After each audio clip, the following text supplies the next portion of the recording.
let's head on over to Genesis chapter 5. Genesis chapter 5, and then we're going to have a confession time.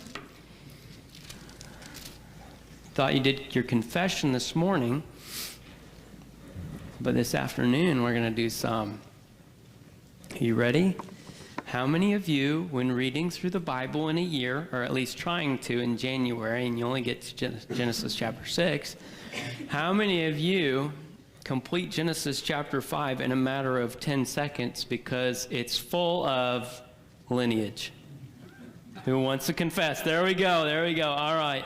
I knew it. I knew there were some of you that actually were going to be honest, and the rest of you are just plain old liars, all right? Because most of us, right, we get to that point, and it's like, oh, it's a busy day today, you know? I got to get to work, and I woke up late or something, and I'm doing my devos, and oh, I see Adam's descendants. Yeah, this is the book of generations. That's great. And then Genesis chapter 6, here we go. There is a ton of information in Genesis chapter 5 that you do not want to skip out on. First of all, if you do not pay attention to the fact of the descendants as we go through the line, you will miss out on God giving us ample evidence of the line all the way from Adam to Jesus. You skip out on that. And you skip out on understanding that there's a prophecy that will be answered by you understanding this line. If there is a skip in that, if it goes in a totally different direction, that would be where Bill Nye the Science Guy comes in here and says, well, they skipped generations and you missed it. No, God is coming in here and he's laying out the evidence for us to see, us logical people who want to see it all written out from Adam to Jesus. Here it is in Genesis chapter 5. Now, he started talking about this lineage back in Genesis chapter 4 and verses 25 through 26. And if you remember, last week we went through the two legacies. We talked about Cain's legacy and how they were, it seemed like, in defiance of God. They were doing well for themselves. They were developing themselves and would be totally culturally accepted. Their resume was growing, if you want to think like that. They would be accepted on LinkedIn. Now, if you have no idea what LinkedIn is, don't worry about it. It really doesn't matter, okay? But for those who do, okay, that was a badge where somebody comes in and, well, I've seen them be able to do this, and I approve of that, right? This is what they were being culturally accepted. They were developing themselves. There was metal workers. There was those that were great farmers. There was those that were great at musicians. And then you jump down in verses 25 and 26. It talks about Adam, Seth, Enos, and it says, then began man to call upon the name of the Lord. And we said the difference is those might be great culturally accepted, but yet Seth's line started calling upon the name of the Lord, they're God accepted. There's a difference. There's a difference. Now we have figured this out, that anything that has man involved will most likely fail. Would you say that? Fall short. In fact, it says in Romans chapter 3, verse 23, for all have sinned and come short of the glory of God, right? And so we understand that this is no surprise whatsoever that there's going to be someone along the line that even though most of them might be calling out upon the name of the Lord, there might be some, or actually I would put in most, that wouldn't call upon the name of the Lord. Would you agree with that? Because how do we get from Genesis chapter 4 and verse 26, where it starts talking about they called upon the name of the Lord, to Genesis chapter 6, where just about everybody in existence, every thought and intent of their heart is evil continually? How do we get there? And you know, it's absolutely amazing. If you do the numbers, we find that within 11 generations here that we'll be seeing, there's almost 1,500 years that pass as we watch these guys develop. And it's amazing how most of them were still in existence while their grandchild was born, their great-grandchild was born, their great-great-grandchild was born. It's absolutely amazing if you actually pay attention to what's going on in the numbers here in the midst of Genesis chapter 5. So as we get into this, I have titled this, The Update. And anybody who knows what an update is for, let's say, your computer, okay, or your phone. Anybody had an update lately on your phone, okay? Do you still have problems whenever you get the update? It's supposed to be 2.0, but you still have problems, don't you? They still have bugs to work out. They still have things that you got to go back and fix. And all of a sudden, you've got update 2.1 because it's fixing all the problems that happened there. Well, in essence, I see this in the language that's presented here in Genesis chapter 5. It almost looks like this is an update. In essence, 2.0. As we get into this, you'll recognize some of the language that you would see back in Genesis chapter 1 and Genesis chapter 2. You'll see some of what had happened before. It's almost like we are revising back to that time and updating to 2.0. It goes on here in verse number 1. It says, "This is the book of the generations of Adam. And the day that God created man, in the likeness of God made he him." So here it is. God created mankind. We've already been over that, haven't we? In his likeness made mankind. In his image, he made mankind. Male and female created he them, and blessed them, and called their name Adam in the day when they were created. Now, it's very interesting. There's a little bit of a change in here, but we'll understand the change there as we try to develop this. But let's keep going with the verses. "And Adam lived 130 years and begat a son." Whoa. 130 years, and then he had a son. That's pretty crazy, isn't it?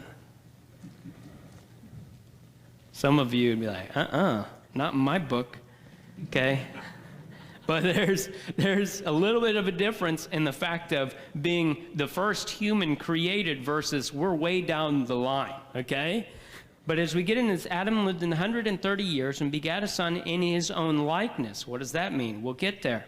"And after his image, and called his name Seth.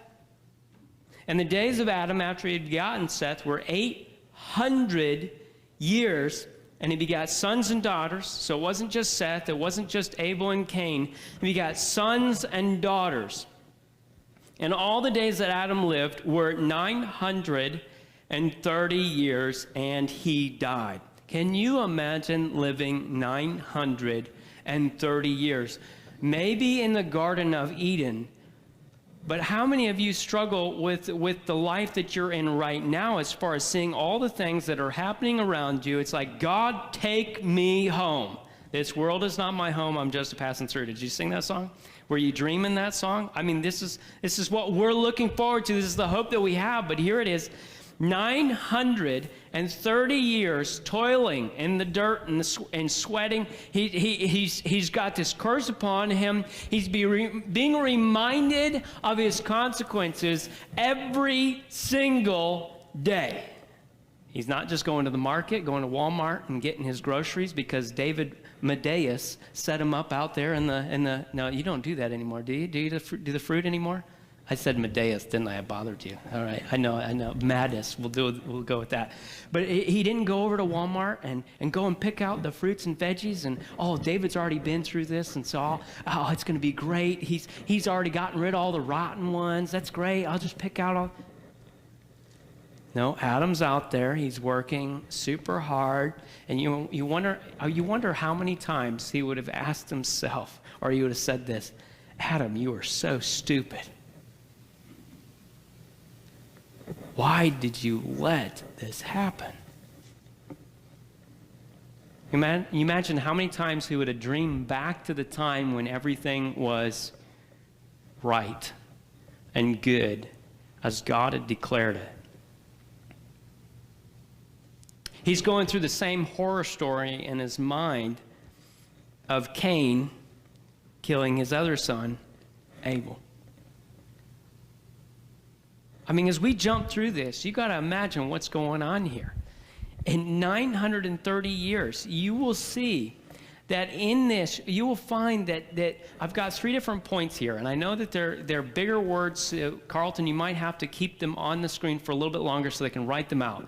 But first one, multi-generational inheritance. You see, where do you get that from? Well, as you're going through there, in the first couple of verses, in verses 1 through 5, you'll see here that God created man in his image.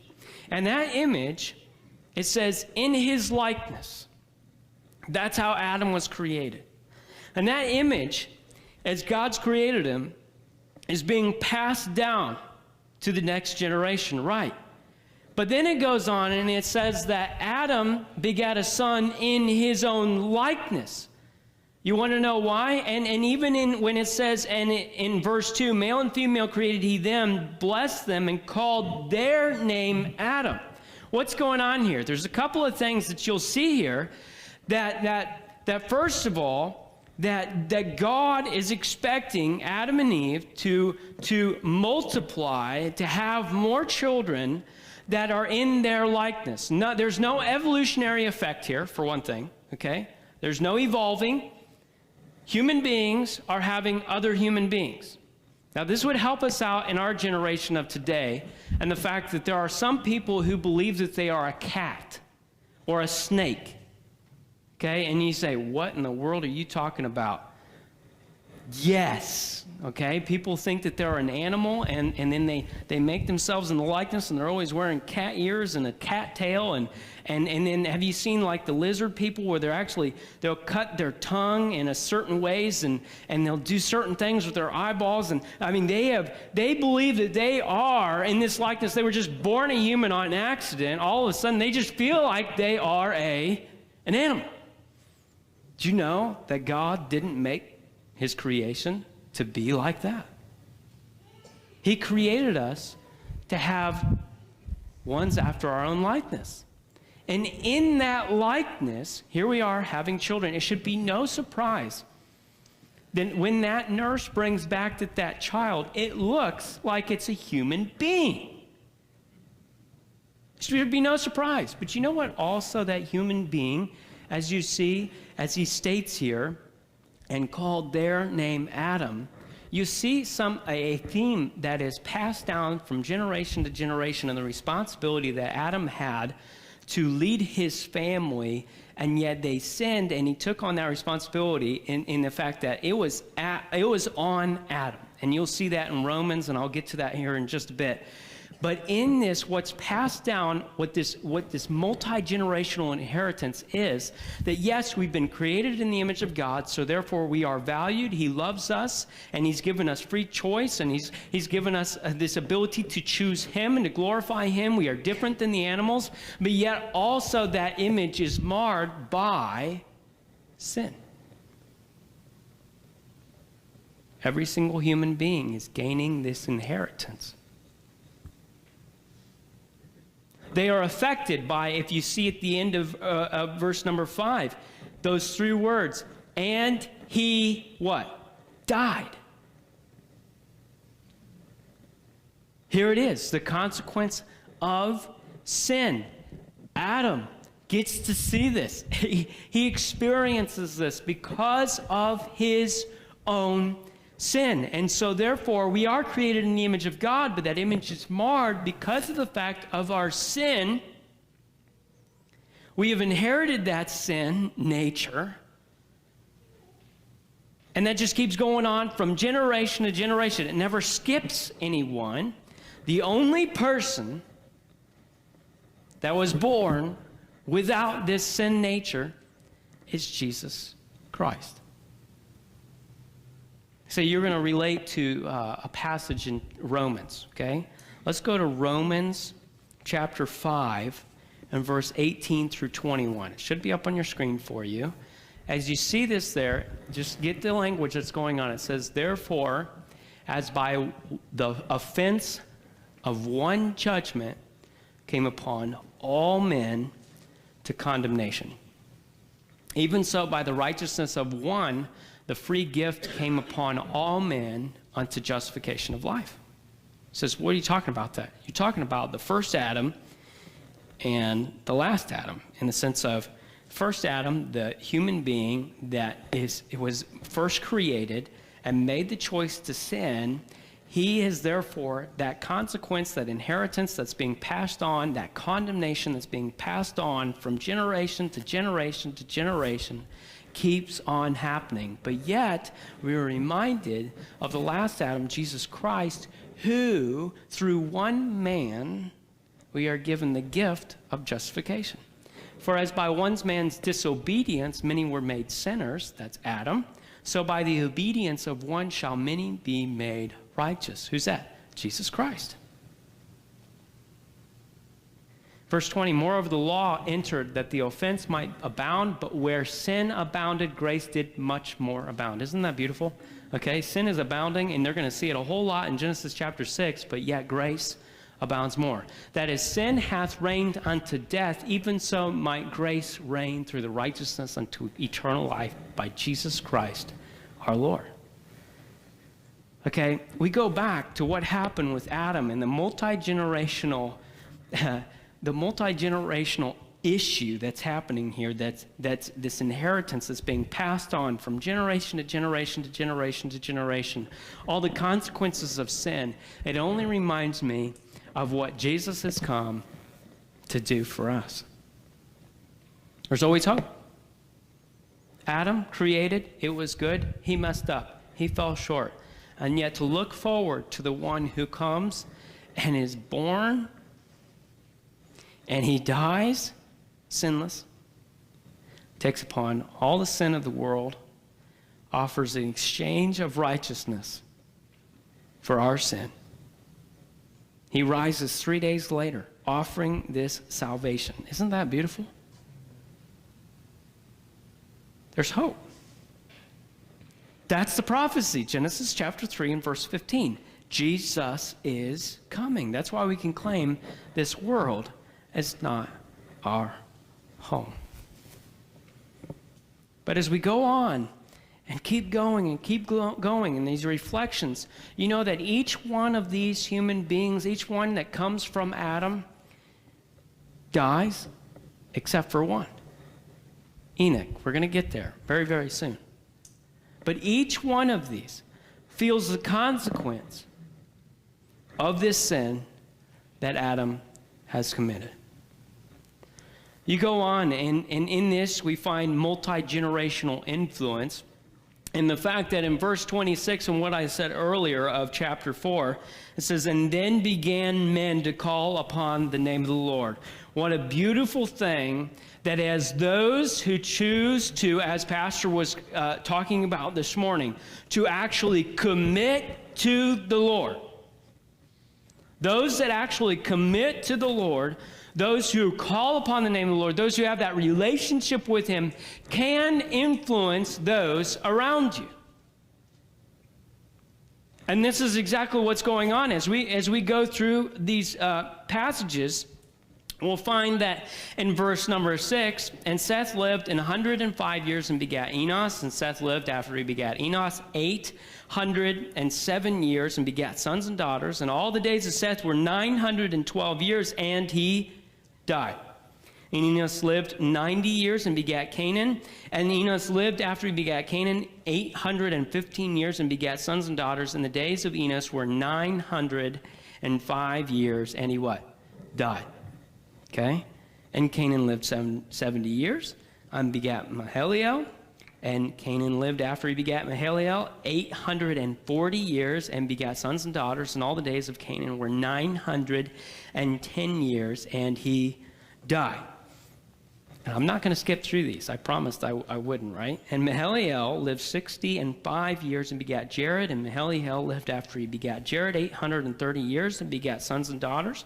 And all the days of Mahalalel were 895 years, and he died. And Jared lived 162 years, and he begat Enoch.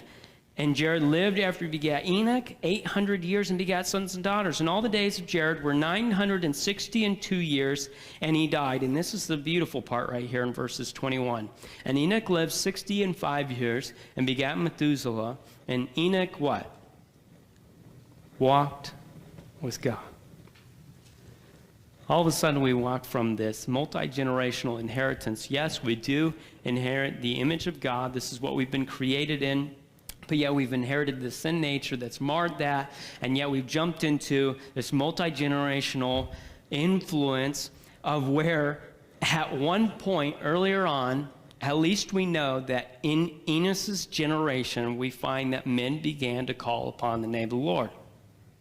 Enoch comes around, we know and can guarantee, as we see is what's stated here, and one of the shortest descriptions of someone in the Bible, that he took on that influence and he walked with God. He has a relationship with God. And it says, and Enoch walked with God after he begat Methuselah 300 years, and begat sons and daughters, and all the days of Enoch were 365 years. And Enoch walked with God, and he was not, for God took him. Did he die? That's not what it says here. If he would have died, it would have been the same exact three words that we see from all the other ones that go along. And he died. We don't see that during Enoch's time. And in fact, you go over to Hebrews chapter 11 and verse 5 through 6. Can we have that? Okay, it's up on the screen. By faith, Enoch was translated. That word there, that term, is that he was taken from one context to the other. He was taken from earth to a place where he did not see death. Where's that place that they don't see death? In the presence of God. He was translated, he was taken, and he was not found. Can you imagine?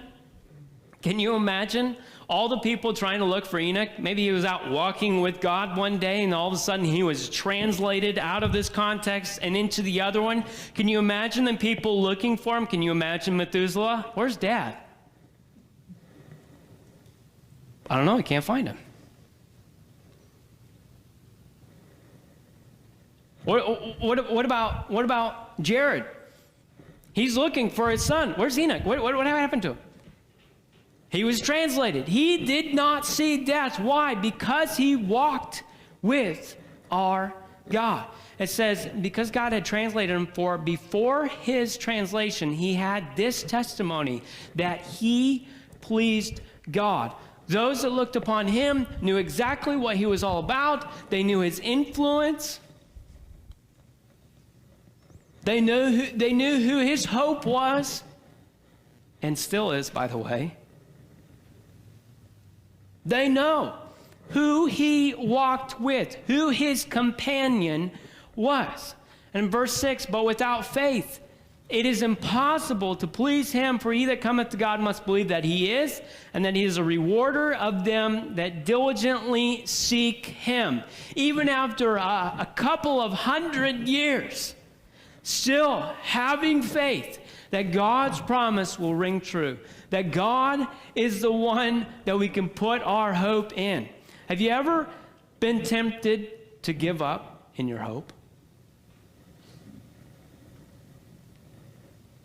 Maybe you're walking through the exact same trial that was talked about this morning, and all that you feel is darkness, whatever that might be. Everybody's turning against you, whatever is going on, whether it be a sickness, whether it be all the different things that were talked about this morning. And yet, have you ever had a temptation to give up, to just walk away? Have you ever checked out?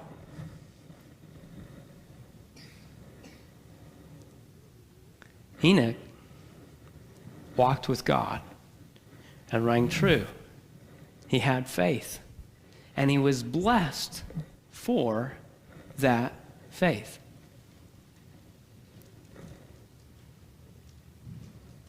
Might have taken 300 some years, right? 365. But yet he rang true in his faith and his walk with God. That means if you're in walk, okay, think about this. If you're walking with God, let's think about it this way, okay? When Pastor and I are walking down the hallway, okay? If we are going to be in sync in our walk, what has to happen? I have to run a lot faster.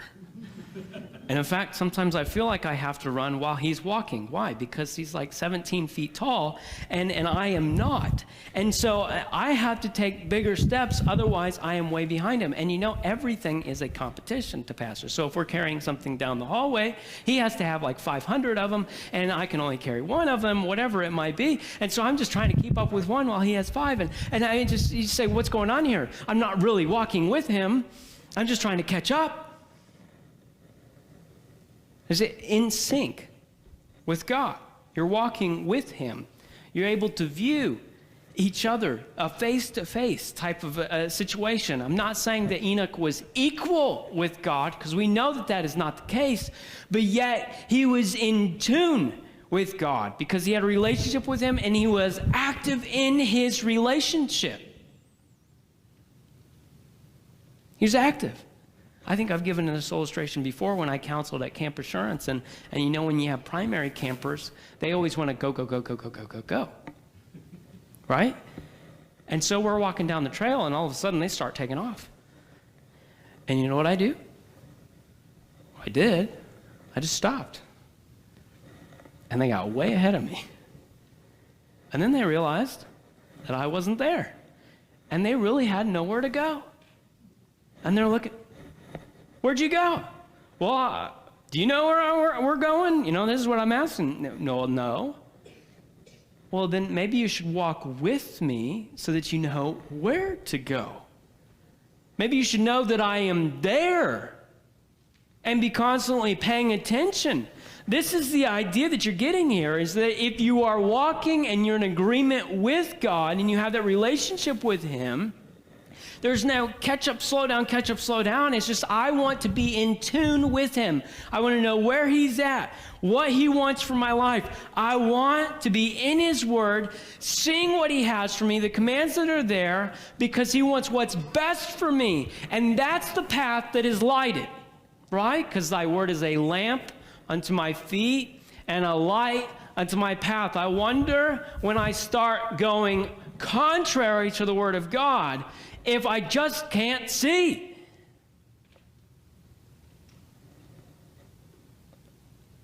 Because I'm not in sync. I'm not in tune. I'm not in agreement. This is where Enoch was. He had a testimony. Other people knew it. You know, it's amazing. It's amazing that there are a lot of people out there that claim Christianity. But you know what? When you say that this person, you're talking to somebody outside of the context of the church, and you say, well, this person comes to my church, and they say, really? They go to church?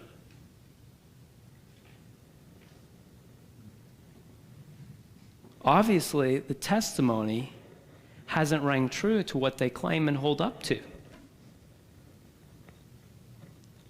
Maybe the way that they talk and the way that they live in the workplace is totally contrary and not in tune with their God whom they claim. Maybe when they're at the coffee shop and they're talking, that it's not in the same boat as what Jesus has made for them to be in. They're going contrary. They're out swimming in their own lane. And people aren't seeing this testimony. Enoch had this testimony, this real fellowship with God that cannot exist without faith. You know, somebody had stated this. They said, man was not born to die. He was born to live. God didn't create us for us to die. He created us to live. Man was not born to die, he was born to live, and that life comes by walking with God. Walking with God is the key to the chains of the curse. It's what sets us free. And it's exactly what Enoch was able to experience. Now, on this other side of influence, okay, I'm going to start with this. And you don't have to be in agreement with me on this, okay? All right? My father-in-law might get up and walk out at this point, but he's not going to because he's nice, all right?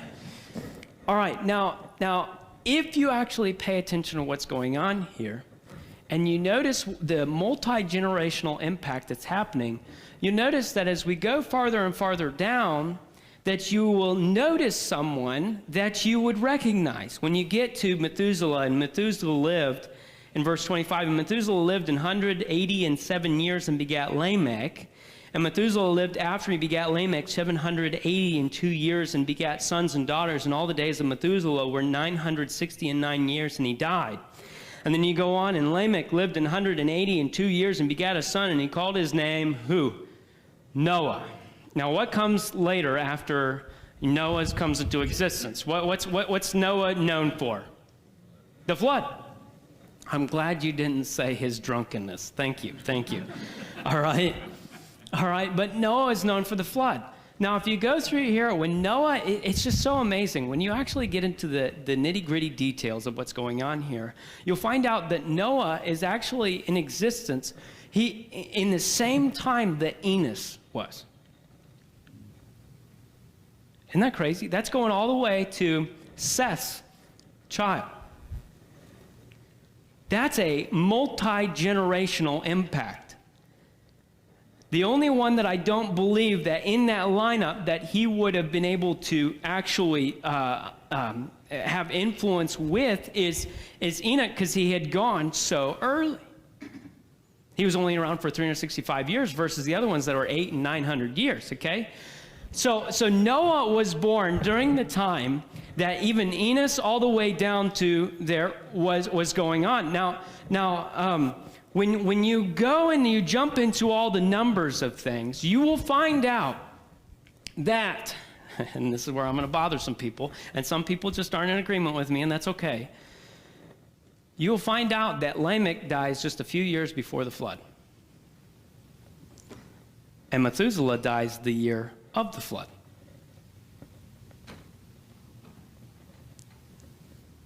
I'm really throwing off some of you. What does that mean? Well, that can mean several different things, right? It really doesn't tell you a whole lot about it, except for that in Genesis chapter 6, you find out that who was the one that God picked in order to make the ark? Noah, who was the only one amongst his predecessors that was the one that had faith in God. Noah. So you say, was Methuselah a follower of God? Well, in my opinion, I will state this. I'm not behind the pulpit, right? Okay, is that how Baptist preachers do it? I'm not behind the pulpit. In my opinion, you could deduct from this that Methuselah dying the year of the flood might not have been a follower of God. Now, some would state that there is something in his name, the meaning of his name, that would lead you to the fact that he could have been the one that as soon as he died, it would issue the flood in. Well, there's also a ton of others that have gone into the Hebrew meaning and all of that jazz and say that that is a far stretch for you to actually be able to think that up. But even Lamech only dying a few years before the flood. What's going on here? Because you're going back all the way to how many years was Noah working on the ark? It wasn't just a few years. It was quite a long time. Over 100 years. So, from that deduction, you can take my opinion or you might not. And that's okay with me, because not everybody agrees with me all the time. But you can deduce from this that there are others in the lineup from the very fact of going over to Genesis chapter 6 that most of the people who are in existence don't follow after God. So how much influence, multi-generational influence, actually affects that comes after? You say, why are you telling me this? Because it is so important, whether you agree with me about Methuselah or not, or Lamech. You don't have to agree with me on that, but you must agree with me on this, that you have an influence on all of those that are around you. Whether they're your child, your grandchild, your great-great-grandchild, your niece, your nephew, your parents, your grandparents. We have a multi-generational influence on those that are around us. So are we like Enoch, who has a testimony that he walked with God, or are we on the other side of the equation? Where are we at? As you go into the last part, the third point is the multi-generational hope. And you say, where are you getting this from? Well, I'm getting this all the way from Genesis chapter 3 and verse 15 and the prophecy that was given, that Jesus would come, right? We know, because we've seen the entire Word of God, we know that Jesus fulfilled that prophecy. But every child that comes along is another glimmer of hope for someone to come and to conquer the curse, right? You know, at some point they could have decided this is useless. Why are we having more children whenever nobody's come along? And you come to Enoch, and it might come to that fact where when Enoch, he was walking with God and everybody was looking at him and said, this might be the guy who comes and he conquers and he fulfills this prophecy. But this is something that, whether it was very weakly held on to or not, this is something that they were holding on to. As you even see in later on when Lamech talks about his son Noah. Now, I think it's interesting how he describes it, but you go down in verse 29, it says, and he called his name Noah, which means rest, saying, this same shall comfort us concerning our work and toil of our hands, because of the ground which the Lord hath cursed. Now, does this explain the fact that Lamech actually follows after God or not? I have no idea, because it really doesn't point to God. He's just, hey, this guy is coming in to help me out with the curse that's been put upon the ground. This is Noah. He's my rest. Do you ever have kids and wonder, you know, oh man, did you ever think, oh, they're going to be able to mow the lawn one day? They're going to be able to clean out. They're going to be able to take the trash out. I won't have to do it anymore. They're going to be able to take on this chore and that chore, and they'll be able to let the dog out. I won't even have to get off the couch. I mean, this is the kind of thought process that's going on here. He's the rest. He's the comfort for us concerning our work and the toil of our hands, because of the ground which the Lord hath cursed. He's still, whether he's holding on to it with a firm grip or with even a weak grip, he's still holding on to Genesis chapter 3 and verse 15. Someone is going to come along. You say, so now what does this have to do with us?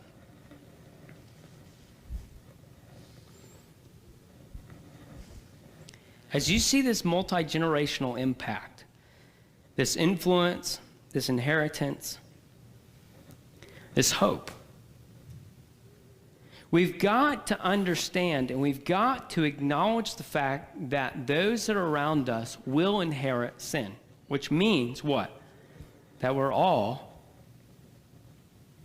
condemned. If we stick our head in the sand and believe that everybody is good enough, guess what's going to happen? Nothing. But if we understand the inheritance that's been passed on and the hope that we've seen from Genesis chapter 3, verse 15, all the way to Romans chapter 5, when we see that and that Jesus has come, then we know that there is a hope for us. So are we, in that hope, either sticking our head in the sand and not acknowledging what's actually going on around us, that there is sin and it's affecting everyone, and because of that, our wages of sin is death, right? We can either stick our head in the sand, or we can acknowledge it and we can live by it, and we can pass that hope on to other people. But how we grip this hope also affects and influences those that are around us. I was going through a study in Revelation with another guy in our church, and he was talking about Jesus coming back. and setting up his kingdom and judging. And it was even talking about how every knee shall bow and every tongue confess that Jesus Christ is Lord. And there was a question at the end of the study. It says, now, what would change in your life if you lived every single day based on what you just read? And we both came to the conclusion things would change. It's all in how we grip that hope, right? Are we fully trusting in the hope? Or is it a little weak? Some might be just gripping it lightly just so they could just go over and run to the next thing that they think might give them better hope. How many Christians have you watched do that? They're constantly coming and going because there's always something better, and then they come back because they realize that there is nothing better. How firmly do we grip onto this hope? How do you grip onto this hope as far as actually living based on this hope? I want to be in tune with my God. I want to be in sync with him. I want to be walking with him. I want to be in agreement with him. This is us living out our hope. So how are we doing at this? Are you affecting the next generation?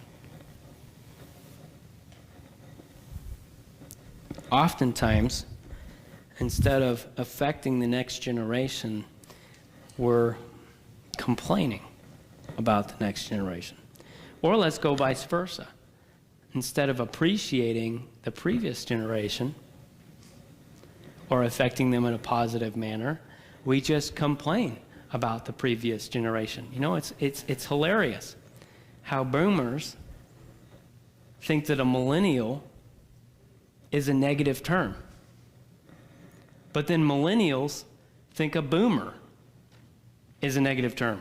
You say, what's a boomer? A baby boomer. Right? It seems like we're always at odds with each other because we're always complaining at how each other is doing. And, well, they're not doing enough, and they're not holding their end of the bargain. Of, hey, did you ever complain when you were a child with your siblings about how they weren't doing enough chores?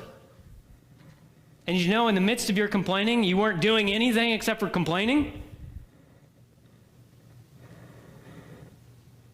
So, do we find more hope in complaining about other people, or do we find more hope in the glorious gospel that he gives us? That's the question to ask. So how are we affecting those that are around us? How involved are we with those that are around us? How evangelistic are we with those that are around us? We got to go and get them. There's no magic pill here. So as soon as I bring them through those doors, all of a sudden they're going to get saved and they're going to be a perfect Christian. Did you notice that? Because we aren't one. We aren't one. So why would we expect of others? Well, a pastor will just preach that glorious message in the morning, and they all get saved, and everything's going to be perfect. And says, well, if that doesn't work, then what needs to happen? Then we need to be going out and influencing all those that are around us, having the testimony that we need to be having as a Christian, where our hope is on display, where our influence is on display, where we're trusting in the glorious gospel that he offers, that Jesus actually did fulfill that prophecy in Genesis chapter 3, verse 15. And we're going out and we're evangelizing and we're telling them about the good news of Jesus Christ, and we're discipling them, and we're getting one-on-one with them, and we're talking about how this is how we work through this issue in life, because here's the gospel. Boom. And guess what? Since you're saved now, let's go to church together. Let's go be a part of church together, and let's look to the Word of God together, and let's do this together, because it's so much better together and not alone. And so then we take them through those doors and we say, hey, let's sit together. And let's work together on reaching out more and multiplying more because of all this good news that we've had bestowed upon us. Listen, there is no magic pill to go in there. We just need to go out and give them the gospel. We have a responsibility. When is the last time that you or I have shared the gospel with someone around us? When was the last time that we were actively engaged in discipling another believer or another person? Because they might not be a believer and we could be discipling them. When was the last time? When was the last time that we went to shake somebody's hand that we didn't really know or air hug it out because it's, all the crazy stuff that's going on around us, right? And actually reach into their lives and gave them the gospel and helped them through it. And you know what I'm saying here? This hope, this gospel, this prophecy fulfilled, all of this coming together, it should be affecting what's going on. Do you know, in all of this time, Noah, and we'll get to this later, all the time that he was working and building the ark, guess what he was doing? He was preaching the gospel. He was doing something about it. Judgment is coming. Oh, good, I got my ticket. Wait, judgment is coming, right? Why aren't we helping others get on the plane with us?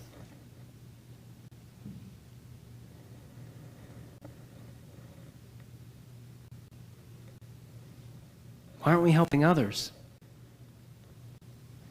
understand this world is not my home, I'm just passing through? Why aren't we helping others understand that Jesus paid it all to him I owe? Have you been challenged yet? I have.